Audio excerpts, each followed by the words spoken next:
Hello friends, तुमचं पुन्हा एकदा स्वागत आहे. तर आज मी बनवणार आहे मेथीची भाजी आणि मेथीचे परोठे. तर त्यासाठी इथे मी मेथीची भाजी बनवून घेतली. नंतर हे शेंगदाणे मी थोडेसे भाजले, त्यानंतर त्याचा कूट करून तोही मेथीच्या भाजीमध्ये टाकला. त्यानंतर इथे मी डाळीचं कुकर पण लावलेलं आणि इथे विहांची अजून मस्ती चालू होती. विहू विहू उठ. ती काय बसायची जागा आहे विहू, बसायची जागा आहे ती. त्यानंतर इथे मेथीची भाजी रेडी झाली आहे. तर मी इथे परोठे करण्यासाठी मिरच्यांचा ठेचा करून घेतला आहे.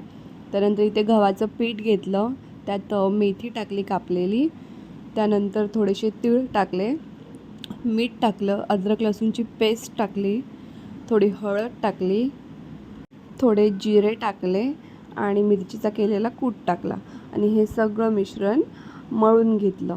ह्याचं मस्त पीठ मळून घेतलं आणि ते थोडा वेळ झाकून ठेवून दिलं.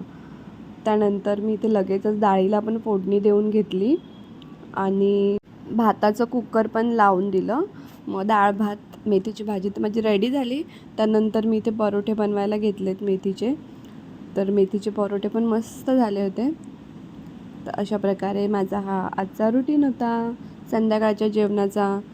सोबतच विहानची मस्ती पण. आणि हे सगळे परोठे झाल्यानंतर मी विहानसाठी एक मस्त बटर लावून परोठा तयार केला आणि विहानला चारला. तर बघा विहान काय करतोय. विहू, ए विहू, काय करतो तू? हे बघ मी काय आणलंय तुझ्यासाठी. खायचंय ना तुला? मस्त गरम आहे ना? काय ना काय आहे? हे काय आहे सांग? परोठा आहे ना? तू खातो? तू खातो का? खातो ना? माझ्याकडे बघ, बघ ना. टॅडीला खाऊ घालतोय. उचलते, उचल पहिले उचल. टॅडी असं नाही खाणार, असं नाही खाणार टॅडी. हे बघ टॅडीला भरव मी. खा टॅडी खा. तर इथे माझा सर्व स्वयंपाक बनवून रेडी आहे. डाळ भात, मेथीची भाजी, परोठे आणि मस्त तुपाची धार सोडून आता मी हे जेवण जेवणार आहे. तर व्हिडिओ आवडला असेल तर लाईक करा, चॅनलला सबस्क्राईब करा.